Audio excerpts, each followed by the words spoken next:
Here's a quick overview of our security posture. External assessments and gap analysis have shown that we're at risk of being compromised, and any audits from our customers would reveal that we are lacking in our controls.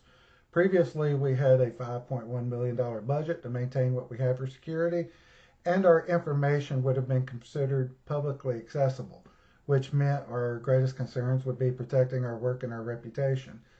The issue with the budget was it only allowed us to maintain what we had and not evolve our security posture to meet the changing landscape for our data. So risk kept rising. On top of that, we began to perform research with regulated data, which requires stricter controls.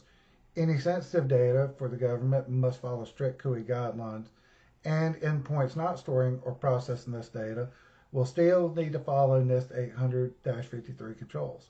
It's important to note that all our revenue is based on these contracts.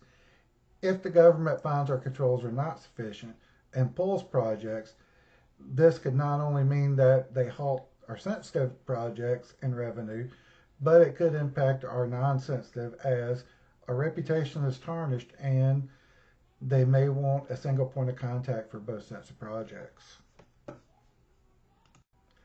This cybersecurity strategy will demonstrate how we're going to protect our data and revenue.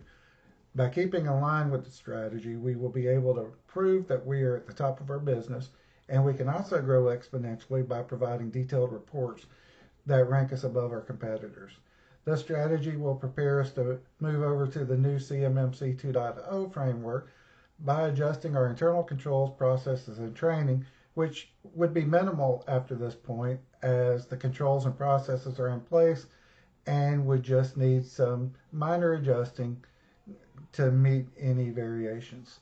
The following slides are going to show us where we are and where our cybersecurity strategy will take us. The goal is to get from a 1.5 initial level to a 4.0 managed level.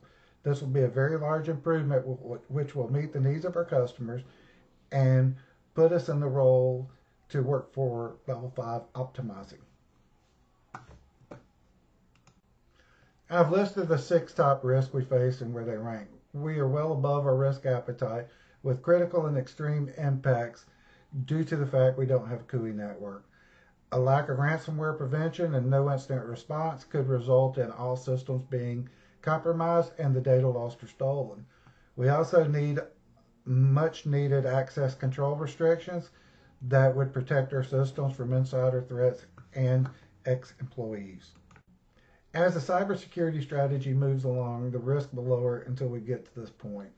Keep in mind our regulated data risk will lower in the first year, as that's our crown jewel and may have the largest impact on our revenue. We'll be placing it in a protected network with compensating controls while we install permanent solutions. Within the first year, we'll be able to drop CUI controls and data loss to unlikely. Ransomware and insider threats are always possible, but we'll be taking actions to move them to a lower impact and into an unlikely and possible category. Our incident response will lower to unlikely and moderate, as we'll have a well-defined process with plenty of training that will allow our security staff to remain flexible during the scenarios and watch out for unforeseen circumstances. As we do not have policies based on regulatory requirements, a weak security architecture, and processes that are not repeatable, our capability is at a hazardous low point. Our protection and response capabilities are low as there's no testing, compliance checks, or a good incident response plan to isolate and recover from an incident. The good news is our company has a very good culture and tries to exhibit positive behaviors and is just waiting on our direction. Our infrastructure teams also have a good DevSecOps model that can incorporate the controls needed, and they have the equipment in place for us to do proper segmentation and network access controls.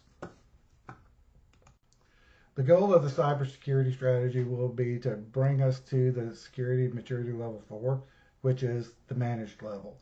From there, we can move to the final level of optimization so we can maintain our posture in the changing landscape. We will start with protecting our crown jewels, which is the systems containing and processing our protected data. properly documented policy standards and procedures in conjunction with proper security controls, including access controls that are coupled with training, tabletops, and internal audits with a yearly external audit will ensure we do not relapse in our posture. These audits will also include third-party risk assessments for onboarding new third parties and periodic ones to ensure they maintain the compliances we rely on. We have conducted all assessments to determine where we are, and we have identified the risk from this audit as well as the gaps in the frameworks we must meet. Meeting our target state will not only ensure we are able to meet all our customer requirements, but being able to prove these controls and our flexibility to accommodate more strictly controlled projects will give us a competitive edge and increase our revenue. The flexibility of the controls and awareness of our teams will allow us to adjust more quickly to match the needs and allow us to take on projects at a pace that will drastically reduce missed opportunities due to turnaround or lack of evidence proving our posture. The next slide will show a roadmap to highlight the project plan that will be flexible based on metrics, results, and follow-up gap analysis that will prove we meet our milestones before closing any task. Phase 1 is very important as priority 1 is a CUI compliant network. This will be an isolated environment using our automatic logging alert systems to assist in data loss prevention. Before users can access this data, their endpoints will follow the correct controls needed, and they must take the mandatory training as required by the CUI framework. Proper access controls will be put in place as well as automated scanning and asset management to track this equipment. All policies, standards, processes, and procedures will be reviewed to ensure they are up to date and cover our data protections. Third-party assessments will also be completed during this time. Phase 2 will focus on completing our documentation and training, as well as ensuring all controls are in place and up to date. This will allow us to add our DLP, which is data loss prevention, in Phase 3, as well as audit and test the controls so we can close any remaining issues. So on the executive summary slide, I listed 3 options. The first option was option A, which ended December 2028. It cost $11 million in CAPEX and $10 million in OPEX. Stretching this out a year was not worth the potential impact to our revenue or competitive advantage to be able to show our controls and gather more work quickly. Option C, which would have came into December 2026, was $13 million CAPEX with $20 million operating expenses. This is largely due to the fact that we would have to pay expedition charges to get things in quicker. We would have to outsource to get more people to turn this over quicker, and our guys would have to run a significant amount of overtime.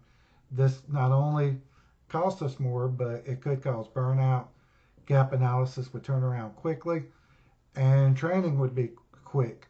So therefore, retention would be a lot less, and we could spend more time actually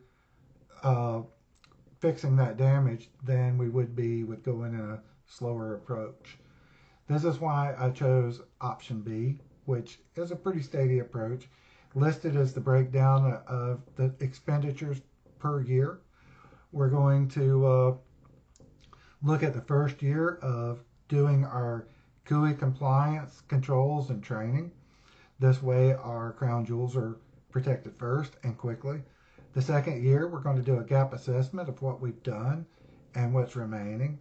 We're going to purchase our remaining tools and equipment, and then we're going to implement those and conduct training. Now, that does reserve the third year for installing the data loss prevention, which is a tool that we're going to have to integrate with everything. And we'll be able to, at that point, do an audit and repair those discrepancies and finalize any training that's needed.